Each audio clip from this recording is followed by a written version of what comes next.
Para o painel 12, Esfera Pública Digital, o papel da mídia e da sociedade civil, passamos a palavra neste momento para a moderadora, doutora Rebecca Schmidt, diretora do Centro de Excelência Normative Ordnung. Vielen Dank für die Ankündigung. Guten Morgen, meine... Bom dia, minhas senhoras, meus senhores. Bom dia a todos e todas. Gostaria de dar-lhes as boas-vindas na Universidade Goethe, em Frankfurt. Como já ouviram falar, eu sou a Rebecca Schmidt, do Centro de Excelência Ordenamentos e Ordens Normativas. Nós também estamos com Vinzenz Hediger. Quer dizer, a princípio ele ia estar conosco, pede licença por estar doente. Mas gostaria de apresentar os convidados aqui nessa mesa, que são Patrícia Campos Melo, uma jornalista muito conhecida do Brasil, escritora, jornalista, já escreveu para muitos meios de comunicação, muitos órgãos da mídia. Ao mesmo tempo, ela já fez cobertura jornalística de 50 países, principalmente conflitos e guerras. Também trabalhou na Alemanha como jornalista. Aqui na Alemanha, ela entende bem alemão, trabalha na Folha de São Paulo atualmente e é uma jornalista política, famosa também em função da sua cobertura das eleições presidenciais em 2018, quando ela revelou ao público o financiamento ilegal da campanha eleitoral e os fake news. No caso do então candidato Jair Messias Bolsonaro, posterior eleito presidente da República Federativa do Brasil, condecorada com muitos prêmios. O Time Magazine, por exemplo, Person of the Year em 2018, o Guardians and the War on Truth, e a guerra sobre a verdade. Ela também ganhou o International Press Freedom Award em 2019. Patrícia, que bom que está conosco.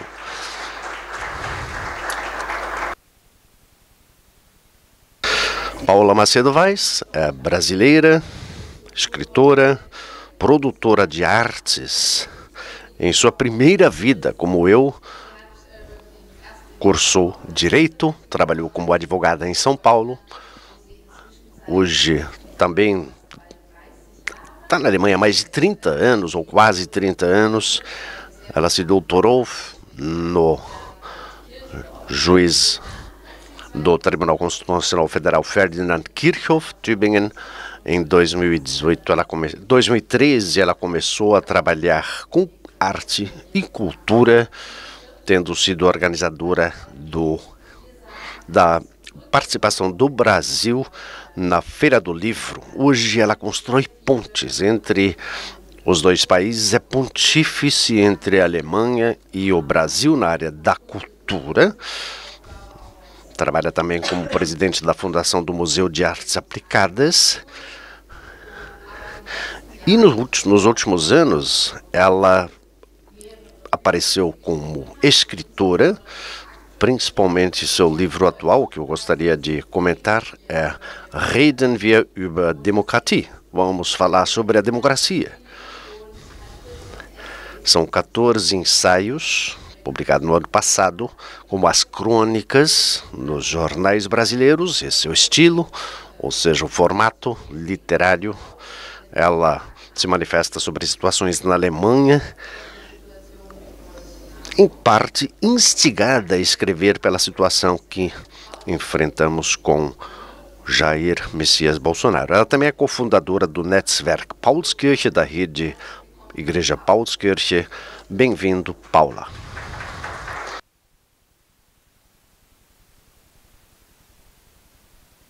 Por fim, mas não por último, à minha esquerda, Reinhard Müller, editor-chefe do jornal Frankfurter Allgemeine Zeitung, um jornal de circulação nacional. Em 1996, ele apresentou sua tese de doutorado sobre o contrato 2+4 e o direito à autodeterminação dos povos. trabalhador tem uma carreira longa e no jornal Frankfurter Allgemeine Zeitung, a seguir FATS, responsável por todos os assuntos políticos, jurídicos. Ele é o especialista em termos direito e Estado e não sabia que ele também tem publicações em um site da FATS, que se chama Contestação, site na internet, direcionado a juristas e advogados. Em 2022, ele publica um livro Schwarz, Rot, Gut, comentando a autopercepção dos alemães na história e na atualidade. Muitos comentários políticos, por isso nos alegramos sobremaneira com a sua presença. Reinhard Müller. Minhas senhoras, meus senhores, como somos parte de uma conferência de 4 dias aqui na Universidade Goethe, em Frankfurt, peço desculpas pela pronúncia, é a Escola Superior de Advocacia da Ordem dos Advogados do Brasil, palavras proferidas em alemão, e da Universidade Goethe em Frankfurt. Muito obrigado aos nossos parceiros que estão conosco, todos que estão aqui presentes nesta manhã, principalmente aos nossos colegas aqui de Frankfurt. Cito nomeadamente Ricardo Campos, que é responsável pela coordenação tão complexa desse assunto de grande envergadura. Muito bem, vamos falar sobre democracias. As democracias na Alemanha enfrentam uma digitalização vertiginosa. Em parte até são, digamos, empurradas ou impulsionadas pela digitalização, perseguidas pela digitalização. Já no início dessa conferência, na segunda-feira, eu ouvi pelo presidente do STF, o ministro Roberto Barroso. Ele disse que a crise da mídia tradicional é uma crise real e impacta diretamente no judiciário. Reinhard Müller, talvez possamos começar com ele. Os meios de comunicação tradicionais, a gente precisa desses, da imprensa tradicional, da imprensa livre, mais do que a mídia digital. E o grande risco hoje, quando temos os algoritmos, as pessoas confirmam, gostam e aprovam, polegar para cima o que ouvem, é um risco para a opinião pública. Ao mesmo tempo, eu gostaria de falar sobre o papel de jornalistas quando se trata de defender a democracia. E a sociedade civil, seu papel também, qual o papel que cabe à sociedade civil para defender a democracia. Por isso eu gostaria de citar o professor Harbart, que é o presidente do Tribunal Constitucional da Alemanha. Ele usou palavras muito parecidas, à semelhança do seu par, Roberto Barroso. Ele disse que a democracia precisa de meios de comunicação fiáveis e que há cada vez mais o risco da radicalização de extrema-direita nas redes sociais. Esse é o tema, o assunto que vai nos ocupar na próxima hora, ou seja, teremos mais ou menos 1 hora para o debate. Convido a todos a participar do debate quando vamos abrir para o debate com o público. Talvez eu possa comentar o seguinte: o Centro de Excelência das Ordens Normativas, infelizmente não estamos com Vincent, que pede até desculpas, mas está doente. Reinhard Forst, o filósofo político e a cientista política, uma das nossas professoras, elas sempre nos falam que nós somos um instituto na tradição da teoria crítica de Frankfurt, da escola de Frankfurt.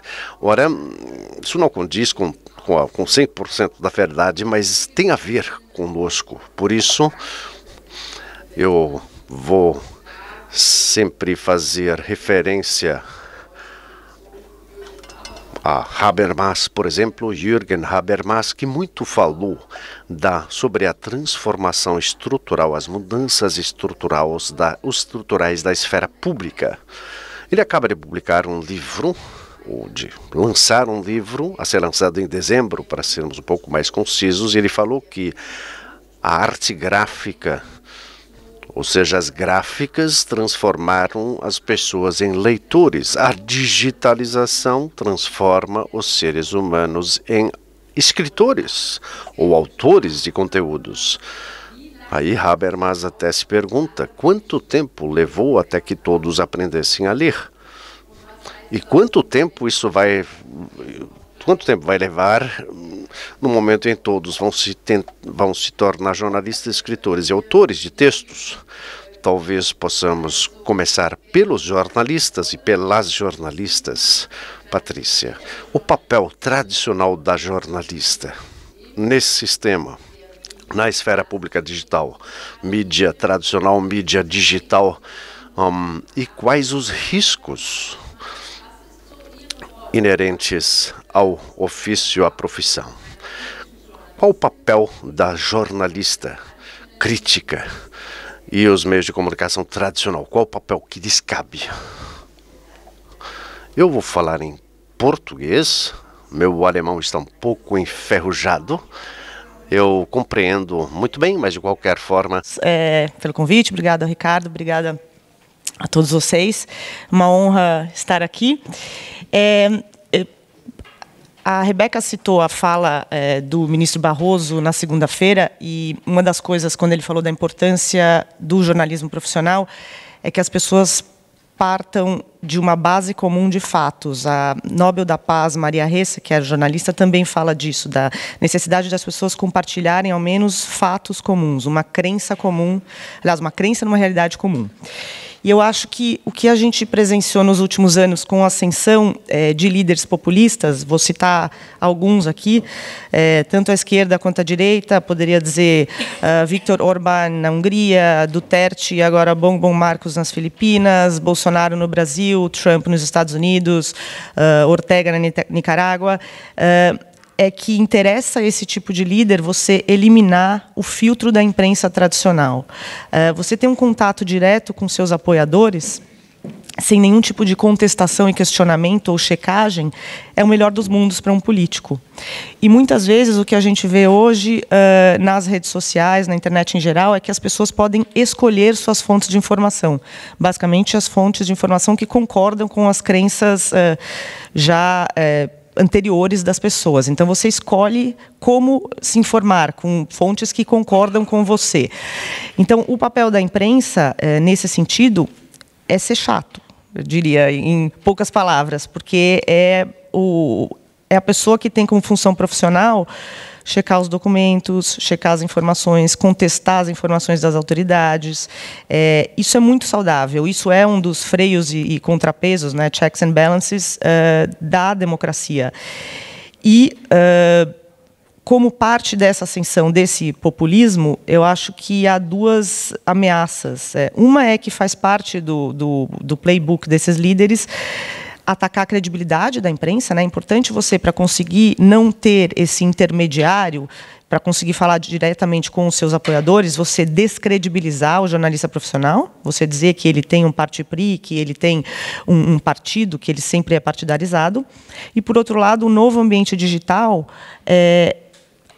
praticamente arruinou o modelo de negócios da imprensa tradicional. Diria que hoje, a não ser por New York Times, Financial Times e alguns poucos, a imprensa tradicional tem muita dificuldade de ser lucrativa, de ter um modelo de negócios sustentável na internet, porque o novo modelo em que você depende de anúncios online e assinaturas online, primeiro que grande parte dessa receita fica com grandes plataformas, por exemplo, o Google Ads, e segundo que ainda não se encontrou aí uma equação que feche. E a gente sabe que uma imprensa sem sustentabilidade financeira, isso compromete a independência da imprensa, que é uma coisa muito necessária.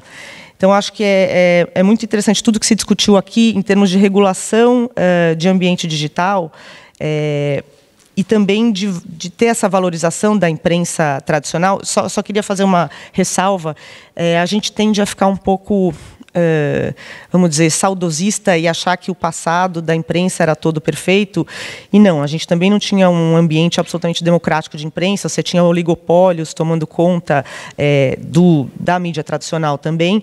E a gente não pode esquecer que é muito saudável você democratizar o acesso à informação e a emissão de informação. A única coisa que a gente tem que estar muito alerta a figuras, atores que querem manipular esse novo ambiente informacional, porque é mais fácil manipular esse ambiente informacional. Então, nem ser ludita, não sei como falar isso em alemão, mas também não ser ingênuo, né? Acho que a regulação entra nesse lugar de a gente conseguir ter um ambiente mais equilibrado, uma competição mais equilibrada e manter o papel da imprensa como o questionador-chefe, né? O checador-chefe, sem ativismo e sem partidarização. Vielen Dank, Patrizia, für die tollen ersten. Muito obrigado pelas primeiras ideias iniciais, e as suas experiências com a mídia digital serão abordadas em um segundo momento. Eu passaria a palavra ao Reinhard Müller. Reinhard Müller, ele é editor-chefe do Frankfurter Allgemeine Zeitung, representante da mídia séria, tradicional, serena também. Ao mesmo tempo, ele conhece muito bem o sistema jurídico. Reinhard, qual é a sua primeira ideia, seu primeiro comentário sobre o que ouvimos dos presidentes dos tribunais e a imprensa tradicional como filtro para garantir uma informação séria e bem pesquisada? Por um lado, eu sou tradicionalista e represento um jornal nacional, de circulação nacional conservador, bem verdade. Ao mesmo tempo, a mídia tradicional também está na internet, também é uma mídia online. Falar em mídia tradicional é um termo técnico cunhado como outros usam, populismo, ou seja, só falar de imprensa tradicional não é suficiente. A gente tem que encher isso de vida. Antigamente, quando eu comecei o meu trabalho, havia 2 canais de televisão, alguns poucos jornais. Nós ainda recebíamos a transmissão da Alemanha Oriental, como eu me criei perto da fronteira, na Baixa Saxônia. Foram poucos canais, poucas publicações, poucos jornais. Hoje, liberdade total de informação. Seja onde for, você pode pegar informações sobre a guerra no Oriente Médio. Antigamente você não tem essa liberdade. Antigamente havia uma liberdade de informação restrita por motivos técnicos. E de fato, antigamente, o meu jornal, FATS, 200 países de procura-se. E eram milhões de faturamento por fim de semana. A gente vivia bem. Em parte recusava publicar o procura-se emprego, diretor financeiro, etc. Mas não havia problema financeiro. Tudo isso mudou fundamentalmente. Até um milagre que o nosso jornal sobrevive porque não reproduz nenhum procura-se diretor financeiro. Ou seja, a gente recebe, a gente depende do dinheiro que as pessoas pagam pela leitura de nossas matérias. Tiragem caiu, cada vez menos leitores, envelhecem, falecem. Outra mudança hoje, online, na versão impressa não era claro, mas de qualquer forma a gente sabe quanto os leitores leem, quanto tempo permanecem nessa ou naquela matéria. Então hoje você paga, eles pagam pelo conteúdo e a gente não vive mais de publicidade, de propaganda e publicidade. As pessoas gostam de saber imóveis, pular o muro, casamento, ou seja, era um artigo uma matéria muito chata, até paradoxo de pular o muro no casamento, uma foto idiota, sociologia, mas as pessoas liam tudo isso e pessoas leem também que o leite de aveia não é tão saudável como parece, mas isso não é o jornal de antigamente, não é o jornal que publicávamos antigamente. A velocidade também é um problema, a velocidade da veiculação das novidades, das informações. Ora, Eu lembro de um amigo, um colega de uma agência de notícias, no início da digitalização, ele falou, a agência de notícias tem que ser muito rápida. Ele foi ao Tribunal Constitucional aqui na Alemanha, alguma decisão sobre aposentadorias, e aí reclamaram, mas cadê a matéria? Ele disse, não, estou lendo o comunicado de imprensa, estou lendo aquela decisão. E o redator-chefe lá reclamando, tem que enviar o quanto antes. Ou seja, antes de tomar decisões, antes de você ler e estudar e fazer uma pesquisa aprofundada, você já é cobrado. Populistas, claro, jogam lenha na fogueira e tentam digitalizar tudo. Agora, quando você olha para a guerra no Meio Oriente, por exemplo, Médio Oriente, as atrocidades estão no Twitter e não aparecem nos meios de comunicação. No meio de comunicação. O Twitter é muito rápido, você não tem como verificar se é verdade ou não, mas suscita reações políticas. De uma outra forma, a velocidade, a celeridade das... Espero que sobrevivam aqueles que sejam filtro, possam fazer uma pesquisa, sejam objetivos o suficiente para fazer uma análise aprofundada dos acontecimentos. O grande desafio... Ora, esse desafio tem que ser enfrentado. Se esse mercado desaparece, a gente tem que inventar uma coisa nova. A gente está tentando encontrar formatos para sobreviver no mercado. A gente precisa do interesse do leitor, da leitora, e a gente tem que ver o quanto eles querem pagar pelas matérias que leem. Tem pessoas que têm muito dinheiro e que falaram, olha, vamos lá ficar com as nossas assinaturas. E há outras pessoas que não pagam assinatura, só leem uma matéria e outra. Como aquela história de centro urbano vira um deserto, mas as pessoas compram na Amazon. As pessoas reclamam que não há mais lojas no centro histórico da cidade, mas compram na Amazon. Então tem que ter certa consciência. Se você compra na Amazon, não vai ter mais loja no seu bairro. E se eu não contribuo, se eu não pago uma assinatura do jornal, eu não posso reclamar, não tenho nem direito de reclamar que as mídias digitais tomam frente no discurso democrático. Muito obrigado. Várias questões e vários assuntos que nós vamos retomar no debate, se é necessário e preciso regular as mídias digitais, como foi citado pelos presidentes dos Supremos Tribunais da Alemanha e do Brasil. Ao mesmo tempo, o problema é que todo mundo pode escrever o que bem entender, ou seja, o que quiser. Nós temos jornalistas, editores, e escritores e autores, todos escreveram livros. Também vamos ouvir a Paula agora. Ora, Paula, terceiro livro que você publica... Esse terceiro, e tem um tomo de ensaios, um livro de ensaios, uma coletânea, talvez, bom, você usou o período bolsonarista, ou seja, esse foi o ponto de partida para você apelar, quer dizer, você escreveu contra esse tipo de bolsonarismo, esse tipo de atos antidemocráticos. Por isso você escreveu o livro Falar sobre a Democracia. De que se trata? Vou continuar em alemão, porque fica mais fácil na discussão. Obrigada, Rebeca. Ricardo também, que já não está mais aqui. Agradeço o convite. Und zwar bin ich eine von der Leser. Bom, eu sou autora, mas sou leitora também. Portanto, eu represento aqui a perspectiva da sociedade civil, da leitora. Portanto, esse debate é extremamente interessante porque estamos numa viagem que parece ter já um rumo determinado, que reflete também a evolução da sociedade civil.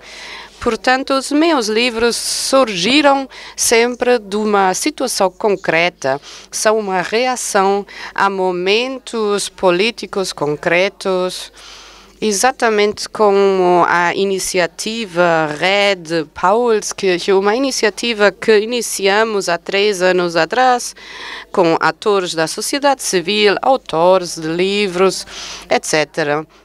Nicole Geiterhofer é membro da diretoria da nossa rede, professora bem famosa das ciências jurídicas e vários outros. Portanto, nós formamos esse grupo para repensar a democracia. O que significa repensar democracia?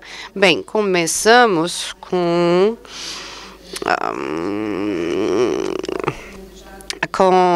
as celebrações dos 175 anos de existência da Igreja Paulskirche, que na história alemã desempenha um papel extremamente importante, porque ali reuniram-se pessoas para elaborar a primeira Constituição alemã. Portanto, nós, na rede, falamos sobre os desafios da nossa ordem normativa, legislativa, para encontrar respostas. Digitalização, também um tema que trabalhamos muito, e os efeitos na nossa sociedade. Acho pessoalmente que estamos a perder da vista o assunto da participação no processo democrático, o que é essencial para uma democracia viva. Portanto, os meus livros são uma tentativa de revitalizar a democracia, de mudar o rumo do debate social, porque não estamos falando apenas de um sistema político, não é? Democracia é um modo de viver. Precisamos dos mecanismos de proteção no nosso dia a dia. Tudo isso é essencial para manter a democracia viva e forte. E a sociedade civil tem o seu papel nesse processo. Ela tem que defender de forma militante a democracia. Fala-se muito em liberdade de expressão, democracia. Tudo isso também se reflete em meus livros. Também servem como uma advertência, um sinal de que nós todos temos que ter cuidado, que o que está em jogo é a nossa democracia, os nossos direitos fundamentais. Bom, eu queria ler aqui algo do site da Paulskirche. A nossa sociedade mudou nas últimas décadas. Globalização define novos temas, populismo, ficar mais forte, a migração é um desafio na Europa, as alterações climáticas, uma ameaça real, digitalização cunha a nossa sociedade. Tudo isso mostra que estamos numa situação precária quanto aos nossos direitos fundamentais, porque eles são, por um lado, a base, o fundamento da nossa democracia. No entanto, não podemos considerar esses direitos como algo normal. Não, eles precisam ser defendidos. E como a Patrícia disse, ali é que eu vejo o papel dos meios de comunicação. Eles desempenham um papel essencial no check and balance, uma abordagem essencial para a nossa democracia. Portanto, nós precisamos de fatos para poder expressar e, sobretudo, formar uma opinião como cidadãos e cidadãs. Isso, ao meu ver, é o papel dos meios de comunicação clássicos. No entanto, não podemos ignorar a internet. A internet também é uma forma de garantir a participação, porque muitas pessoas ficaram excluídas no jogo tradicional. No entanto, a tendência que estamos a observar atualmente precisa de ser regulada. Muito obrigada. No entanto, vamos ainda falar um pouco mais pormenorizadamente sobre a situação real que marcou ou cunhou o seu livro. Agora, Patrícia, em 2019, recebeu um prêmio renomado internacional, e numa entrevista disse que existem novas formas de censura e jornalistas femininas muitas vezes são a vítima da censura. Agora, para dar um pouco de contexto aos ouvintes alemães aqui, quando investigou a campanha eleitoral do Bolsonaro, também foi vítima de ataques muito pessoais. Será que pode falar um pouco sobre isso e explicar o que aconteceu? Muito sobre... A gente teve vários livros recentemente, como a democracia tem uma erosão por dentro, né? São líderes eleitos democraticamente que vão corroendo as estruturas. Teve como as democracias morrem, tem uma biblioteca inteira sobre isso. E acho que a censura também assumiu formas diferentes hoje em dia. A gente tem uma censura tradicional, vamos dizer, na China, em outros países, mas a gente tem também uma censura pelo barulho. Como a nossa capacidade de atenção, o nosso attention span é limitado, se você é bombardeado por uma quantidade de informações brutal, você, na realidade, faz essa censura pelo barulho, porque as pessoas só têm... você não consegue prestar atenção a tudo ao mesmo tempo. Então, é sempre uma guerra por engajamento, uma guerra por atenção. E, dentro disso...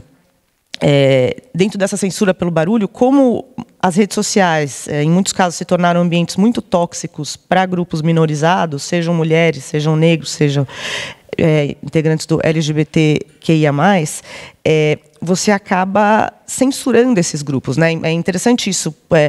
Nessa busca da liberdade de expressão, você acaba afetando a liberdade de expressão de alguns grupos, porque se eu estou autorizado a fazer declarações misóginas, homofóbicas, etc., o tempo inteiro, isso exclui certas vozes da nova praça pública de informação. As pessoas se sentem menos dispostas a participar do debate público. E acho que isso foi usado no Brasil, não só no Brasil, na Índia também, uma coisa de você ter mulheres como alvos, é uma coisa muito comum. E sempre eu gosto de dizer, críticas ao jornalismo são muito saudáveis, jornalistas erram muito e tem que corrigir, e conforme for, estamos no meio de advogados, tem que pagar, se forem processados e forem considerados culpados. Mas o que se faz com alguns grupos e com mulheres não é uma crítica construtiva, é um assassinato de reputação, é incitar as pessoas, sempre falar da aparência da mulher, sempre fazer menções a sexo, fazer manipulações de imagens, fazer deepfakes, etc. Isso não está dentro do campo da crítica construtiva. Várias mulheres no Brasil foram alvos disso, tem muitas colegas na Índia, que também é outro país onde tem muito, imagino que na Alemanha também deve ser muito comum esse tipo de ataque, que é um ataque à pessoa, né, e não ao conteúdo do que ela está falando. E isso é razoavelmente eficiente, infelizmente. Eu acho que com isso a gente tem uma supressão de certas vozes, que inclusive tem até um impacto em inteligência artificial, que é uma coisa que nós estamos debatendo aqui, porque tem uma ex-diretora ali da área de inteligência artificial, uma das diretoras do Google, que chama Timnit Gebru, de origem etíope, que ela falou isso. Ela falou, se você tem um ambiente em que você vai raspar suas informações, de um ambiente onde as vozes minorizadas têm menos espaço, você vai reproduzir isso nos seus algoritmos, né? Você vai produzir preconceitos. Então, um dos cuidados da inteligência artificial, quando você está fazendo essa raspagem, é prestar atenção nisso, porque isso tem um reflexo muito claro nesse ambiente público de informação. Eu acho que uma diferença é que, de uns anos para cá, as pessoas ficaram mais conscientes em relação a isso, né, em relação a essa violência online que muitas vezes migra para o mundo real. Eu passei por isso, muitas pessoas passaram por isso. Então, se dá mais atenção a isso, né, e se dá mais atenção a como manter um ambiente menos tóxico. Todas as redes sociais, inclusive, se passaram a prestar muito mais atenção a isso.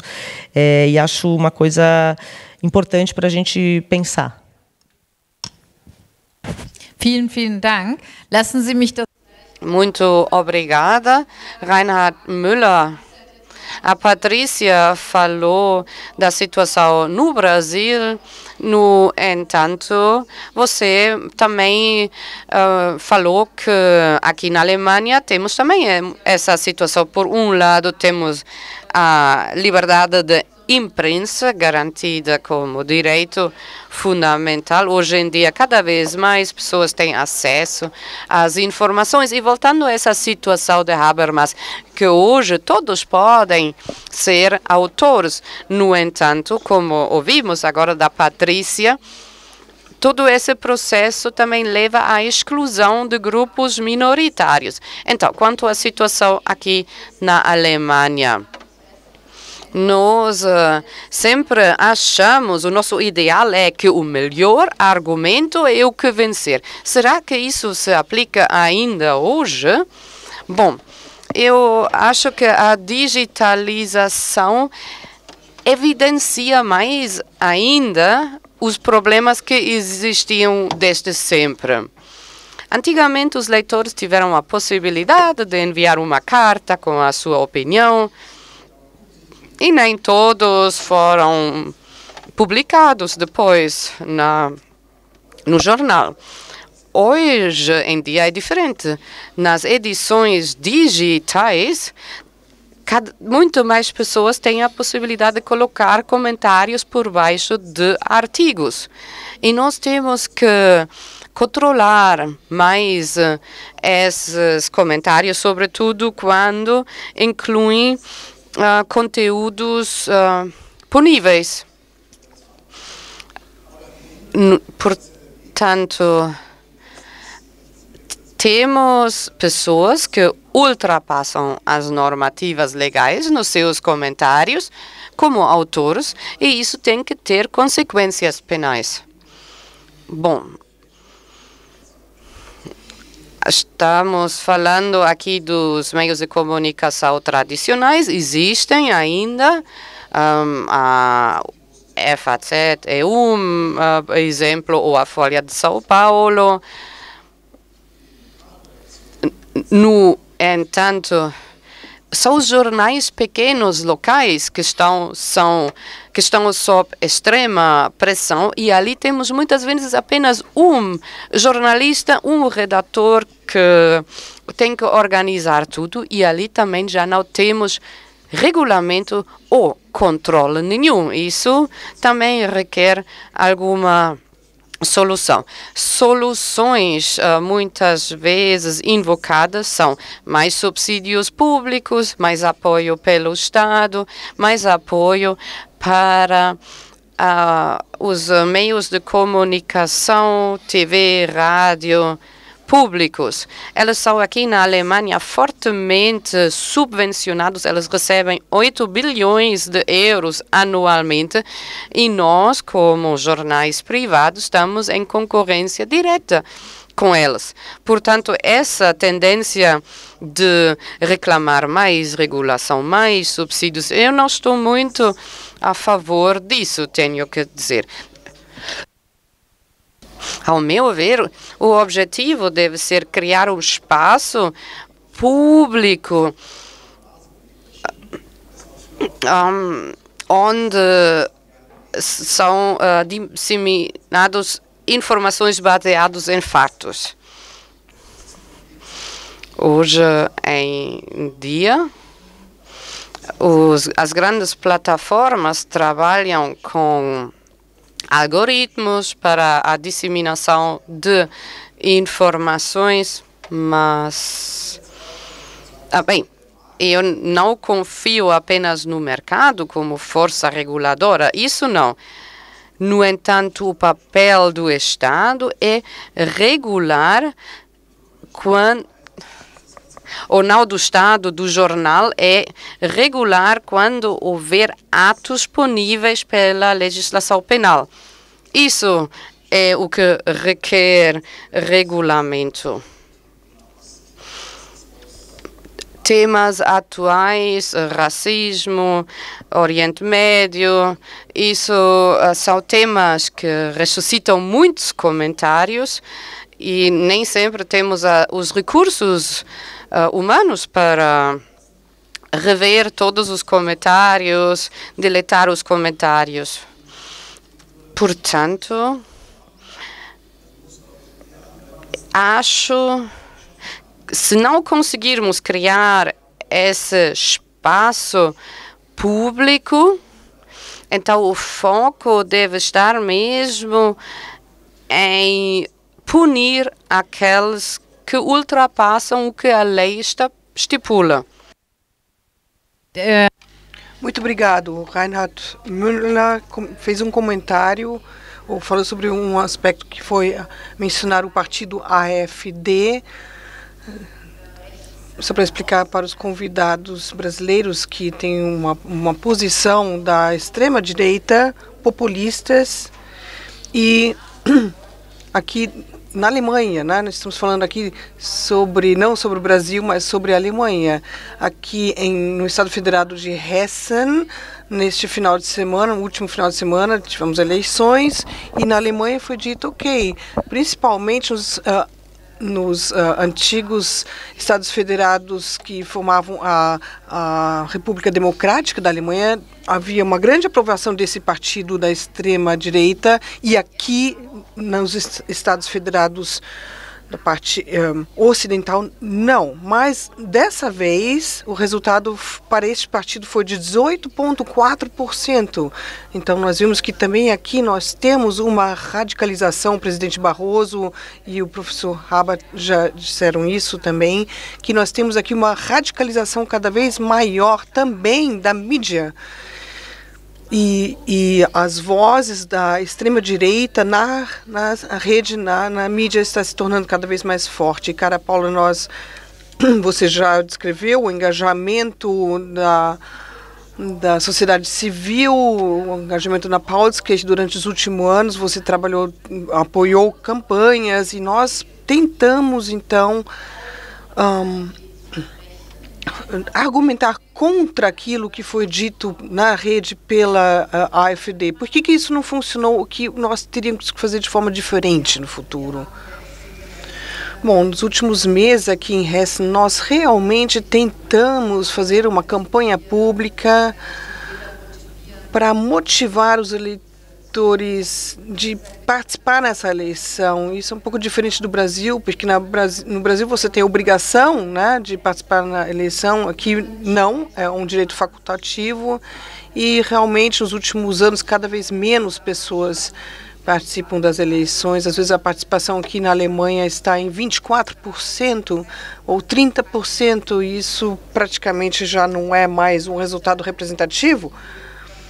E uma democracia vive de participação, de você participar nesse processo democrático, e por isso nós criamos essa campanha que se chamava Levante-se, levante-se, lute pelo seu voto, lute pela sua posição, pela sua opinião, porque nós já estávamos vendo que realmente o partido AfD estava ganhando cada vez mais, estava conseguindo mobilizar um número muito grande de pessoas na nossa sociedade. Eu acho que, sim, cometemos muitos erros no passado, e nós não conseguimos evitar para que essa tendência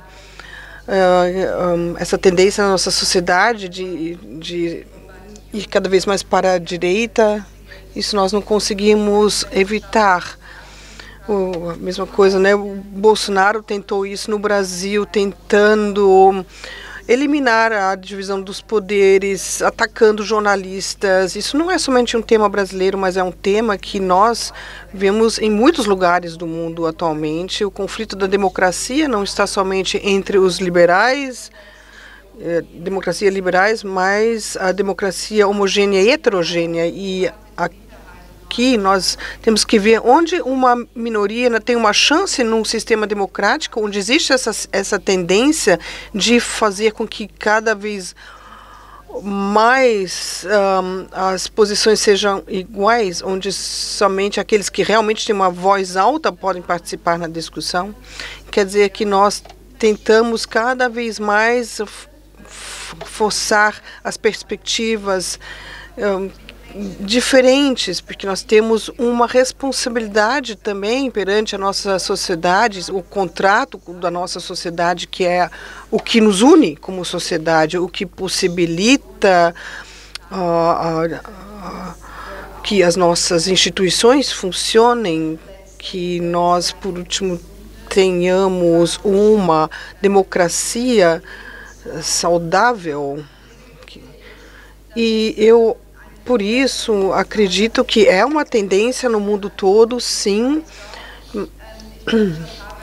Eu não sei se o professor Rabat ou Barroso também disseram isso ou comentaram isso. Essa promessa da democracia,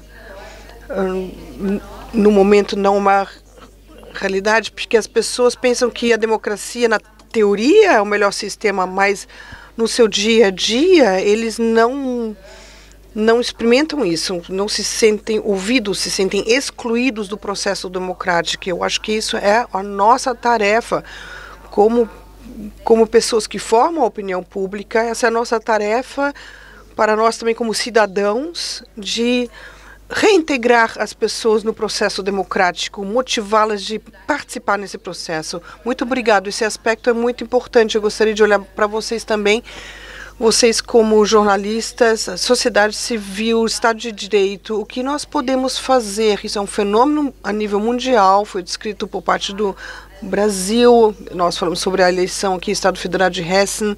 Vocês têm alguma ideia, alguns pontos que querem completar isso, como essas vozes cada vez mais fortes dos populistas da extrema-direita podem ser compensadas? Ótima fala da Paula. Eu queria tocar em 2 pontos em relação ao papel do jornalismo. A gente tem uma discussão muito forte hoje em dia sobre a necessidade de regulação do ambiente digital, e eu acho que, de fato, é uma discussão necessária. Mas um dos papéis do jornalismo também é apontar para os perigos da regulação. Como foi visto nos últimos meses, nos últimos anos, essa ascensão da extrema-direita, e aí ficou visto como a regulação ou como mexer nos intermediários aí nas redes sociais seria a solução para tudo. E, por acaso, eu acabei de voltar da Índia, um lugar para onde eu fui 9 vezes, e uma das reportagens era sobre regulação de redes sociais e de internet em geral na Índia. E lá fica muito claro o perigo disso, né? É um cautionary tale de como você tirar todo o poder do setor privado, que também não é desejável, você ter o setor privado, as plataformas decidindo o que pode circular no ambiente digital e o que não pode. Você não quer que esse poder vá todo para o governo. Isso é uma coisa que a gente viu acontecendo na Índia. Esse é um perigo. Então, acho que um dos papéis do jornalismo também, em meio a essa denúncia de ascensão de extrema-direita, de regimes populistas em geral, de esquerda e de direita, é mostrar o que está sendo feito no mundo e o que está funcionando e o que não está funcionando e quais são os perigos. Então, a gente não ficar nessa discussão muito simplista, né, de ou nenhuma regulação ou uma regulação muito, vamos dizer, intrusiva. A gente tem essa discussão e tem uma discussão de... No Brasil, por exemplo, a gente está falando muito de moderação de conteúdo, né, de necessidade de você não deixar discurso de ódio, etc. Mas moderação de conteúdo é enxugar gelo, em última instância, seja pelo volume, seja se você não, de alguma maneira, regular o modelo de negócios, o incentivo que você tem para conteúdo que gera muito engajamento, isso não vai adiantar e você não quer que ninguém, nem o setor privado, nem o setor público, tenha esse papel de determinar o que é legítimo e o que não é, o que é discurso legítimo e o que não é. Acho que no DSA existe uma tentativa razoável, né, de não entrar nessa moderação, do Estado não entrar diretamente nessa moderação de conteúdo, mas só ver ali se as plataformas estão cumprindo o que elas se propuseram a cumprir em termos de dever de cuidado, que é uma coisa saudável, acho que é um caminho mais razoável. Então, só para a gente não se perder nessa discussão, né, de tentar impedir ou coibir a disseminação de ideias radicais, uma ascensão da extrema-direita, de você tirar todo o poder das plataformas e empoderar demais o Estado, que é coisas que a gente está vendo, por exemplo, na Índia. Herzlichen Dank. Muito obrigado. Que mais podemos completar, Reinhard? Sociedade civil, extrema-direita, jornalismo. A digitalização também não pode ser assim uma desculpa para a inatividade, quer dizer, a posição cada vez mais forte da AfD aqui na Alemanha, eu falo sobre isso, também veio com a crise dos refugiados. Talvez não tenha nada a ver com a digitalização, e se os outros partidos não se ocupam desse tema, isso é feito por partidos da extrema-direita. Eu acho que a maioria, talvez, dos cidadãos que estão votando na AfD não são da extrema-direita, mas eles, por exemplo, nos Estados Federados do Oriente da Alemanha, eles já estão em 30%. Então, você tem que endereçar essas questões de forma política, e temos certos déficits aqui, e é problemático dizer, olha... Até o presidente da República disse: nós temos que fazer tudo para que esse partido fique seja minoritário. Cuidado, né? Porque quem vai dizer isso às pessoas? Você pode votar em todos os partidos, mas por favor não nesse, porque aí as pessoas vão com certeza votar nesse partido, porque ninguém quer que alguém te diga o que você pode ou não votar. E as mídias sociais com certeza são muito bons, porque alguns políticos já não falam mais sobre isso. Robert Habeck, por exemplo, ele uma vez fez um comentário que o pessoal da Turíngia tem que aprender a democracia, isso foi mal entendido, e agora ele disse: eu não faço isso mais, eu não vou mais fazer comentários espontâneos. E também existem muitos populistas ou da extrema-direita que publicaram alguma coisa e aí, de repente, as pessoas viram, essa é a posição dessa pessoa, aí tiveram que renunciar do seu cargo, etc. Então, há um certo controle por parte disso, um controle, um autocontrole. E isso é algo positivo. As mídias também se controlam, né? A FAZ, há 15 anos agora, tem um site para a mídia, isso antigamente não existia, onde nós também falamos sobre outras mídias. É um pouco difícil, é complicado, mas as mídias também se autocontrolam. Isso também faz parte de uma sociedade pluralista e aberta, né? Através dessa liberdade ampliada, você tem mais controle. Não é um controle estatal, mas é um controle bastante forte, né? Se você comenta a posição de alguém, você sabe que isso vai complicar, por exemplo, a sua vida como político. Então você fala sobre certos pontos. Essa pluralidade trouxe mais controle. Então, não há, assim, o caminho certo, mas temos que aproveitar, porque esse fenômeno não vai poder ser eliminado, mas temos que aproveitar o que temos porque senão os cidadãos vão receber o Estado que eles merecem, simplesmente assim. Ok, mais um ponto antes de perguntar aqui os aqui presentes, se eles ainda têm um comentário, uma pergunta. Paula, você ainda vai ter que falar sobre o seu livro, né? A voz da ciência aqui, logicamente, teria sido muito importante. O Vincent Hedinger, infelizmente, não está aqui, mas no seu livro você também deu uma voz a cientistas, também da nossa faculdade. Por isso eu gostaria de perguntar, então, por que você escreveu esse livro e por que você deu uma voz a essas cientistas, a esse livro de ensaios? Que tentativa foi essa? Transferência de conhecimento para a universidade, da ciência para a sociedade? Sim, eu já durante os últimos anos eu trabalhei muito com ordens normativas e eu tentei trazer esse discurso da academia, da faculdade para a sociedade, e afinal das contas isso foi a história, né, como surgiu esse livro. Então todos os livros foram criados a partir de uma certa situação. Falamos sobre democracia em movimento, surgiram durante o governo de Bolsonaro, mas também numa época durante a qual tivemos muitas discussões aqui na Alemanha e também na Europa sobre democracia, e eu tentei fazer assim um resumo com diferentes ensaios, mas também com entrevistas, com diferentes posições de diferentes pessoas. Hannah Meinford, sobre a vida judaica ou a vida de minorias aqui na Alemanha. Isso são temas muito atuais. E foi uma tentativa de forma assim simples, transferir esse conhecimento à sociedade. Não são textos muito exigentes, são textos sobre a democracia com conteúdos muito importantes, mas os textos são fáceis de ser lidos. Então, apareceu numa revista e depois nós fizemos um livro desses ensaios. É uma tentativa de falar sobre esses diferentes temas que aparecem num processo democrático, seja temas relacionados às leis fundamentais, homogeneidade, heterogeneidade numa sociedade,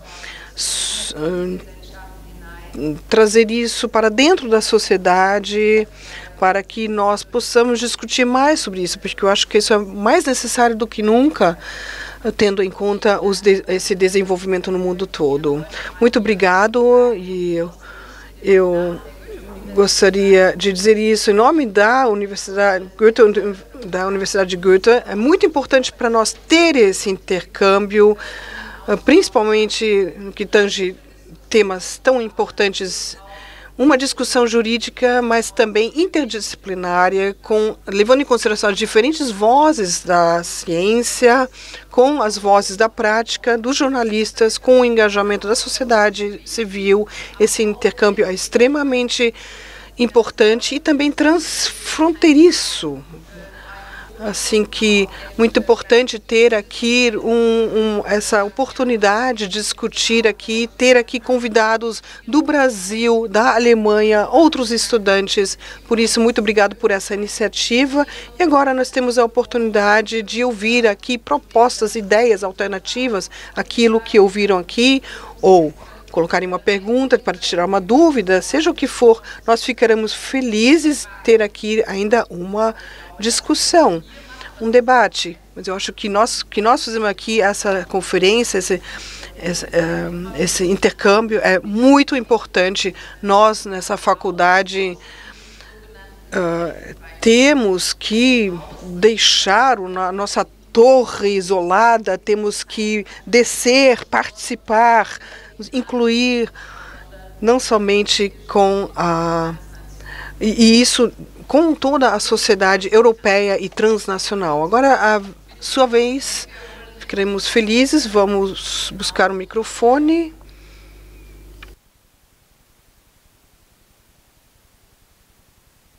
Bom, eu vou falar em português também, mais fácil para mim. Eu acho muito interessante o debate. Eu moro na Alemanha, mas sou, logicamente, brasileira. E eu me pergunto qual seria a melhor forma de você controlar os haters. Porque eu sigo algumas páginas no Instagram, páginas jornalísticas, e eu fico sempre muito impressionada quando uma determinada página posta um assunto bem neutro, de forma bem neutra, como os comentários são extremamente agressivos e existe um apoio, né? Assim, uma pessoa posta um comentário agressivo e embaixo alguém vem e concorda ou discorda, e aí tem uma série de comentários, um mais agressivo que o outro, que na realidade não traz assim nada de positivo para a discussão, né? É algo bem negativo na realidade.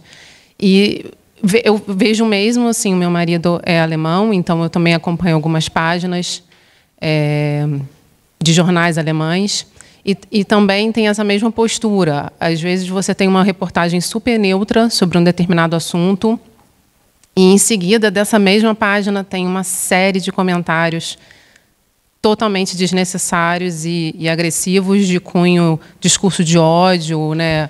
Muitas vezes xingamentos às mulheres, ao público feminino, colocando situações que não dizem absolutamente nada sobre o assunto. E eu me pergunto como que você pode regular isso de forma que não seja totalmente privado ou totalmente público. mas bem neutro, porque em tempos atrás, quando a gente lia jornais, você não podia comentar. Não tinha essa de você comentar um jornal, né, e dizer, de repente, eu não gostei dessa reportagem, essa reportagem é muito ruim, essa moça é gorda ou feia, ou enfim. Você não podia comentar isso. Então, talvez, se houvesse uma forma de moderar a internet sem poder ter esses comentários realmente negativos, ou melhor, de repente, nem ter comentários, que você apenas lesse, tivesse a informação de forma realmente neutra, sem que as pessoas se posicionassem naquela página, talvez, de forma que não houvesse as pessoas conciliando sobre um determinado tema, né? Eu não sei se esse seria o caminho, mas eu gostaria de saber a opinião de vocês, por favor. Vielen Dank.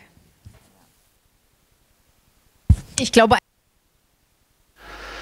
algumas respostas já foram dadas, mas de qualquer forma a gente pode voltar essa pergunta à mesa.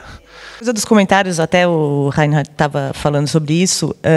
Na verdade, até vinham esses comentários de gente maluca, só que a gente não publicava no jornal, né? Você tinha toda uma seleção. E agora eu acho que pelo menos no quesito dos comentários, o que se tenta fazer é aumentar o custo de um comentário racista, etc. Primeiro você tem que colocar o seu nome completo, isso aumenta a sua responsabilidade pelo comentário, né? Porque essa coisa que tinha, pelo menos em jornais, só que isso nas redes sociais não é assim. Eu acho que, de alguma maneira, as próprias redes sociais estabelecem algumas regras de conduta que variam, né? Inclusive variam com vamos dizer, o background cultural de cada país. Aqui na Alemanha, você não pode fazer comentários negacionistas sobre o Holocausto, sobre o nazismo. Nos Estados Unidos, isso faz parte da primeira emenda. Isso também tem ali, vamos dizer, variações legais e culturais. E todo mundo deve estar vendo a discussão sobre a guerra do Hamas contra Israel, em que a gente vê discurso de ódio dos dois lados, né? Como moderar isso. Eu acho que tem algumas coisas. Uma é o espírito humano, né, de você se emocionar mais, se engajar mais com esses assuntos, né, ou você querer gerar um engajamento, né, com essas emoções muito fortes. Mas eu acho que, de novo, a gente não pode ter o Ministério da Verdade dizendo isso pode, isso não pode. Algumas balizas, por exemplo, discurso ilegal, racismo é crime no Brasil, né? Apologia ao nazismo aqui na Alemanha, se eu não estiver errada, é crime. Então, algumas coisas são mais fáceis de regular. O problema é quando é o discurso que não é ilegal, mas é imoral, não sei bem qual a palavra usar, né? Uma coisa excessivamente misógina, ou essa linha fina, eu acho que o mundo inteiro tenta chegar a uma solução de como lidar com isso, né? Primeiro, reduzir o incentivo para as pessoas postarem isso, né? Aumentar a responsabilidade para consequências disso e reduzir o incentivo também aumentar o custo para as plataformas de não moderarem esse tipo de conteúdo, né? Responsabilizá-las mais. Mas, de novo, você sempre fica nesse limite. Se é ilegal, é muito mais fácil. Se você está nesse limite, nessa linha fina, acho que o ministro Barroso até falou disso, é mais difícil, porque você ter alguém determinando, né, o que é imoral e pode ficar, o que é imoral e não pode ficar, é complicado. Acho que, na verdade, tenho mais perguntas do que uma resposta. São coisas que a gente está tentando entender. Vielen Dank. Hat einige Aspekte angesprochen. Algumas questões já foram citadas, talvez o Reinhard. Olha, a opinião não pode ser proibida, a gente só pode evitar que ela seja publicada. É isso que a gente faz. Eu sou defensor da liberdade de opinião. Muito ampla, você pode até um limite, pode ser cínico, irônico, não pode ser injúria. Não pode ser injúria. Ao mesmo tempo, em determinados assuntos a gente não abre mais para comentários. Em determinados assuntos a gente fecha os comentários. Na área de motores, tecnologia, carros, por exemplo, ou motocicletas, ou máquinas de lavar roupa, eles falam que, olha, há muitos comentários inteligentes também.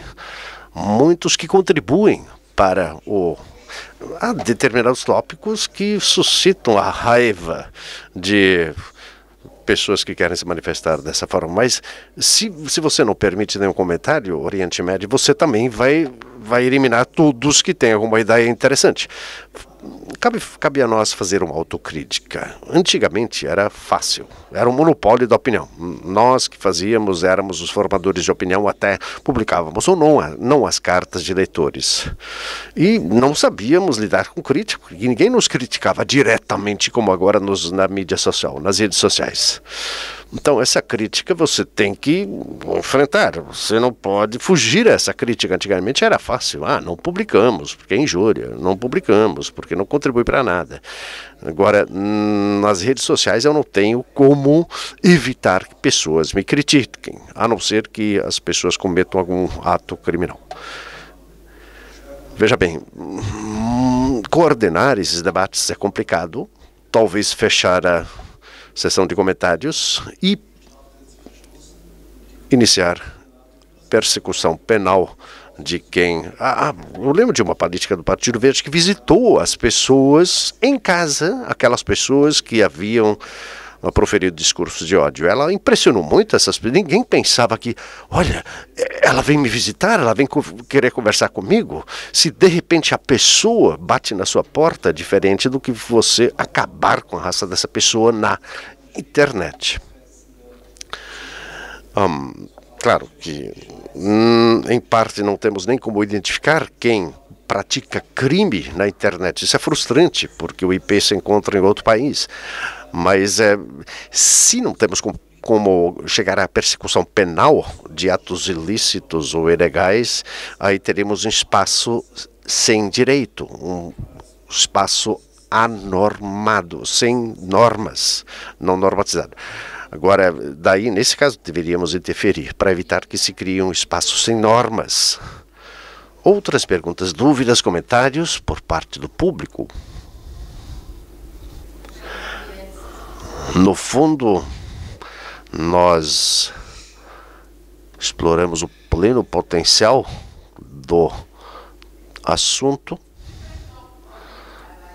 Bom, poderíamos dar continuidade ao trabalho com os ilustres convidados e os nossos especialistas. Ao mesmo tempo, não vamos ocupar o tempo do próximo painel. Então, daria lentamente por encerrado esse painel. Muito obrigado a todas e todos que debateram essas questões conosco. Muito obrigado principalmente aos nossos painelistas, Reinhard, Patrícia e Paula, que estiveram conosco e contribuíram com ideias de alto valor e quilate. Foi uma honra. Muito obrigado.